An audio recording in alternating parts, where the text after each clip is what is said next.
সাধনা দিয়ে আপনি যা সাধন করবেন, যা চাইবেন তাই হবে। ঠাকুরের কাছে একজন এসে বলছে, ঠাকুর আমি অর্থ মান যশ সব চাই।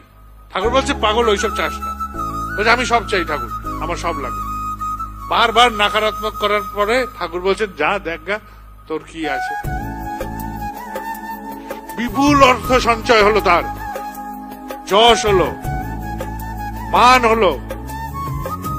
এই বিপুল সমুদ্রে সে ঠাকুর বিস্তৃত হয়েছে।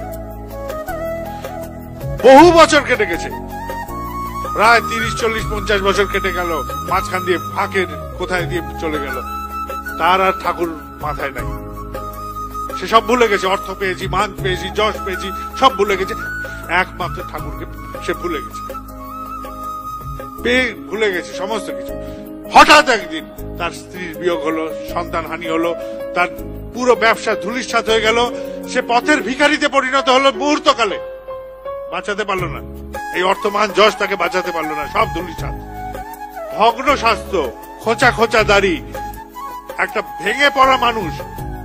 সে এসে পৌঁছালো ঠাকুরের কাছে কত বছর পরে। ঠাকুর চিনতে পারছেন, ঠাকুর তখন বৃদ্ধ। বলছেন যে, তুই অমুক না, লাগবে। প্রণাম করে সে চলে গেল। আর বলল কি, যে আমি অর্থমান যশ চেয়েছিলাম, আমি সব হারিয়েছি। আমি সেদিন ঠাকুর আমাকে বলেছিলেন অর্থমান যশ চাস না, আমি তার নিদর্শন।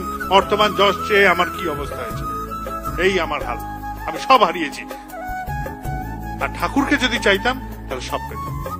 রাজার ইচ্ছা হয়েছে যে তিনি কল্পতরু হবেন, যা যে চাবে তাকে তাই দিয়ে দেবেন, ভরিয়ে দেবেন তাকে। রাজার ইচ্ছা, রাজার ইচ্ছাতে প্রজাবৃন্দ রাজার কাছে আসছে, এসে বলছে যে প্রভু আজ আমাকে এই দিন, অমুক এসে বলছে এই দিন, তমুক এসে সেই দিন। তার প্রধান সেবক সে আর কিছু চায় না, সে কিছু চায় না। আমি এই একটা উৎসবে গেছিলাম, একটি মা এই কথাটা বলছিলেন, গল্পটা ভালো লাগলো আমার, আমি বলছি। তো সে কিছুই চায় না, কিছুই চায় না, তার রাজার কাছে তার কিছু চাওয়ার নেই। রাজা বলছে, তুই চাচ্ছিস না? বলে, আমার কিছু চাওয়ার নেই। তো রানীমা বলছে, সবাই তোমার কাছে চাইছে, ও চাইছে না, ওকে কিছু দাও। রাজা বলছে, হ্যাঁ রে, আমি তো কল্পতরু হয়েছি, আমার কাছে কিছু চা, তোর কি চাইবার আছে? বলে, আমার তো কিছু চাইবার নাই। তোর কিছু চাইবার নেই? বলে, না, আমার কিছু চাইবার নেই। বলে, আমি যখন কল্পতরু হয়েছে, আমার কিছু দিতে হবে তোকে, তুই বল তোর কি লাগে। বলে, আপনি দয়া করে একবার আমার বাড়িতে চলুন, একবার। রাজা বলল, তাই হবে। মন্ত্রীকে ডেকে বললেন যে, এই মন্ত্রী, দেখো ওর বাড়িতে আমি কথা দিয়েছি যে যাব, ব্যবস্থা করো। মন্ত্রী বলল, রাজা মশাই যাবেন কি? ওর রাস্তাঘাট নাই। বলে, রাস্তা বানিয়ে দে। রাস্তা তৈরি হয়ে গেল। বলে যে, ওর বাড়িতে যে যাবেন, বাড়িতে তো বাড়ি ভাঙা, ছাদ বলেও কিছু নাই। বলে, বাড়ি বানিয়ে দে।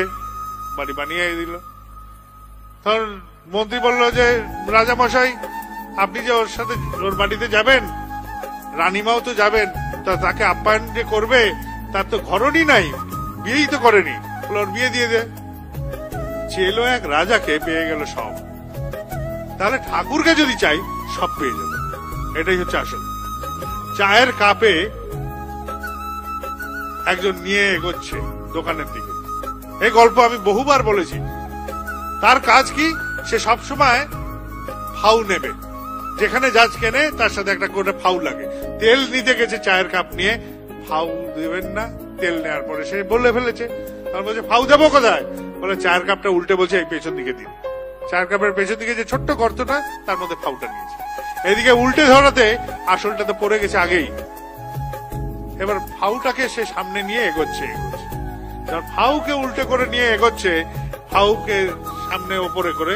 তখন জিজ্ঞেস করছে, তুই কাপ উল্টে যাচ্ছ কোথায়? বলে, আরে এটা তো ফাউ, আসলটা তো রয়েছে এখানে। বলে, কোথায় আসল? এবার উল্টালো যেই, এবার ফাউও পড়লো শেষে। ঠাকুর ছেড়ে অন্য কিছু যদি চাই, আসলে যাবে, ফাউও যাবে, কিছুই থাকবে না, সব যাবে। আমি এই জগতে একটি বাচ্চা ছেলে, 50 বছর পার হয়ে গেছে, তাও বাচ্চা ছেলে। আমি নিজের চোখে দেখেছি যা, যে ঠাকুর ছেড়ে যাই যাবো সব রসাতে। আমাদের চলা বলা করা সবটা হচ্ছে ঠাকুর কেন্দ্রিক হওয়া উচিত। আমাদের কোনো কিছু প্রত্যাশা নেই। আমি ভালো থাকি, আমার ঠাকুরকে নিয়ে আমি ভালো থাকতে চাই।